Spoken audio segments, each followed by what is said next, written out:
Bank BJB mempersembahkan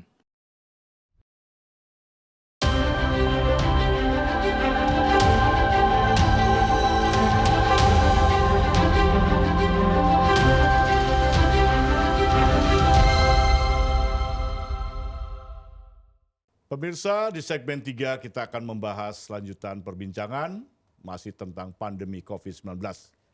Pandemi COVID-19 memunculkan banyak para perempuan, terutama ibu rumah tangga, membuka usaha dalam skala kecil-kecilan di sektor e-commerce, kuliner, hingga kerajinan.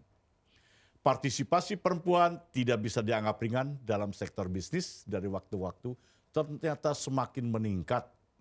Data dari Bank Indonesia, total UMKM di tahun 2018 mencapai 57,83% dan 60% dikelola oleh perempuan.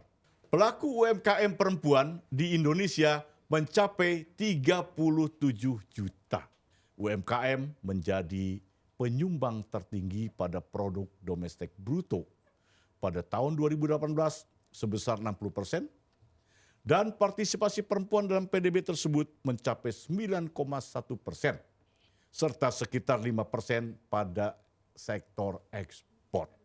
Di sini juga kita akan bincang kembali dengan Pak Denny tentang peran pebisnis perempuan ini, Pak Denny. Betul. Memang kita lihat di sektor ini perempuan masih pada bisnis kecil-kecilan. Tapi dengan omset yang demikian besar, tentunya ini akan memberikan kontribusi besar juga terhadap perekonomian nasional. BJB tentunya akan melihat ini sebagai sebuah potensial bisnis. Menurut Pak Denny, bagaimana nih BJB memandang perempuan ini sebagai salah satu pelaku yang sangat potensial untuk bisnis? Betul. Jadi peran perempuan ini, bukan berbicara tentang gender. Iya. Ternyata disiplin mereka tuh lebih baik Dibanding kita kaum laki-laki. laki-laki, Pak. Jadi Iya. disiplinnya, rasa takutnya, kekhawatirannya ini cukup tinggi. Dan ini sangat menarik. Sehingga tadi sektor-sektor yang ada, perempuan ini punya andil betul yang sangat besar. Sehingga kita dengan beberapa organisasi perempuan kita kerjasamakan. Seperti halnya di Jawa Barat ada Dekranasda, Dewan Kerajinan Nasional Daerah, seperti itu. Itu adalah semua mayoritas perempuan. Ternyata mereka lebih apik, lebih rajin. Dalam hal ini kan tentu ketuanya Ibu Gubernur situ. Mereka mulai olahannya, mulai dari kerajinannya, termasuk kreativitasnya, dan ini sangat menjanjikan. Itu dari segi masih kreativitas ya Pak Denny. Kreativitas. Artinya kedisiplinan itu menumbuhkan juga kreativitas.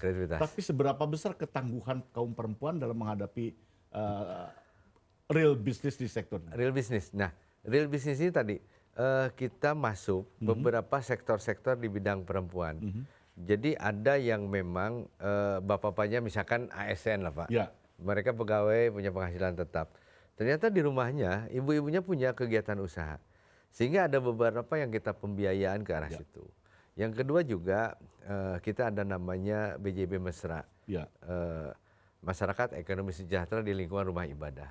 Di situ mayoritas juga perempuan. Baik itu warungan, perdagangan maupun olahan makanan, itu mayoritas perempuan di situ. Kita memang penyaluran kreditnya tidak besar perorangannya. Ada yang 2 juta maksimal sampai 5 juta. Ternyata mereka sangat bagus, disiplin keuangannya juga ada, sehingga untuk pengembalian pun bagus. Seperti itu. Jadi kaum sisi perempuan tuh ya, sangat perempuan. disiplin. Ya.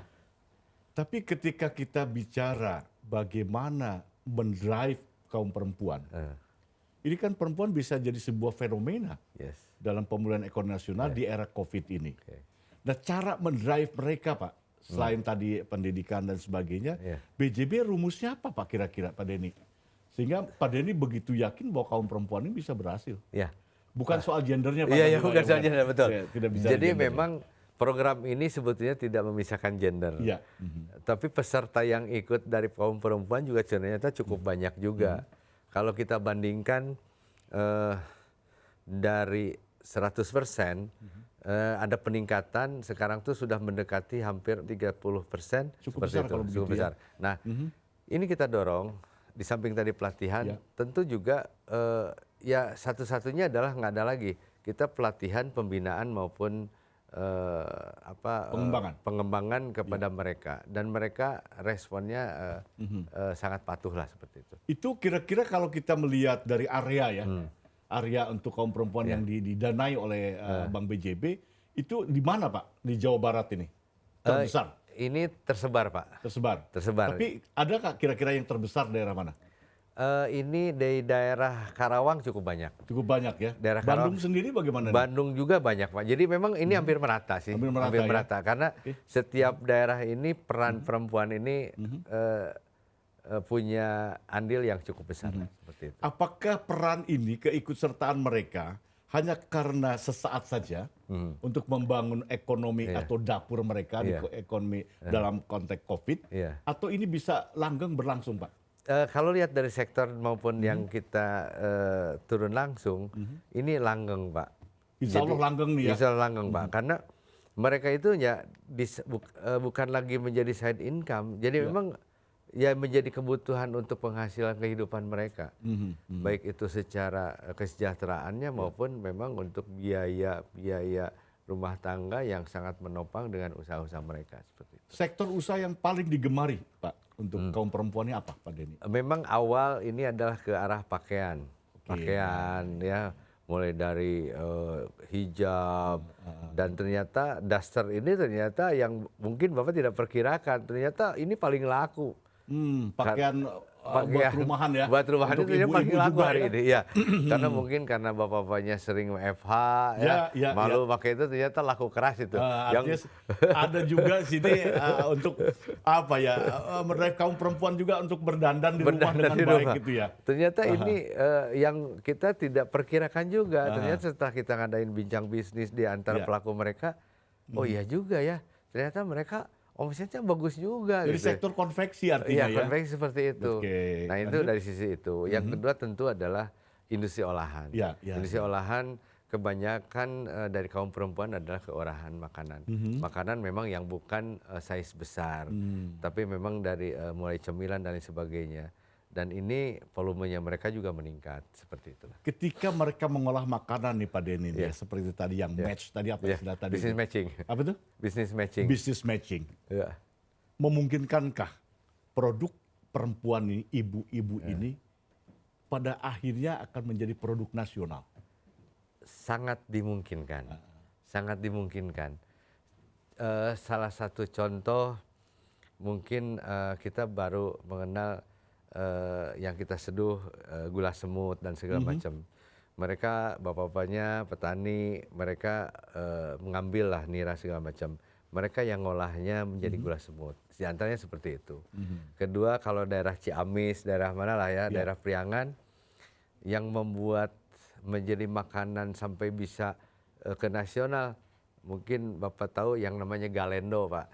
Galendo nih. Saya orang Sunda kenal Pak Denny. Tapi yang bukan orang Jawa Barat itu nggak ngerti. Coba jelaskan galendo ini apa Pak Denny? Jadi galendo ini dibikin dari pemirsa air kelapa yang parut, minyak, terus diaduk santannya ya. Santan bukan diaduk. Air kelapa ya? Bukan. Santannya diaduk sampai terakhir menjadikan namanya galendo, dan hari ini variasi Pak. Dulu kan natural, rasanya agak pahit segitulah. Sekarang sudah macam-macam, ada rasa apa, macam-macam sekali. Nah, ini salah satu kondisi hari ini ternyata bisa berkembang juga kemana-mana seperti itu. Nah, ini informasi terbaru nih pemirsa. Jawa Barat ada nama galendo ternyata punya nilai jual. Nilai jual, betul. Bisa ke tingkat nasional. Tingkat nasional. Artinya ibu-ibu, mak-mak ini bukan sekedar hanya ya karena jalan pintas COVID, mereka cari pekerjaan atau kegiatan dengan produksi tadi. Tapi ini akan berkembang menjadi sesuatu yang bergulir Pak Denny. Mudah-mudahan ini menjadi industri kan begitu Pak Denny.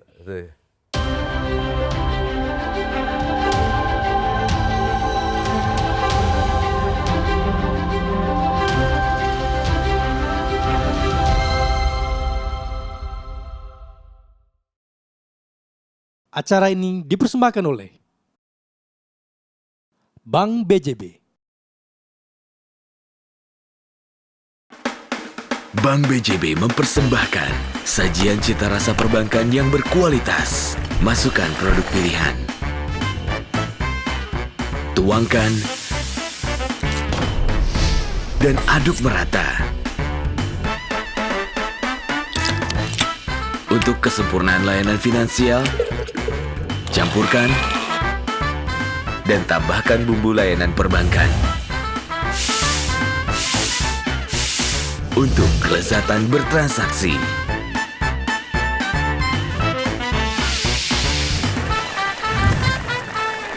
Sajian untuk negeri siap dinikmati. Bank BJB, tanda mata untuk negeri.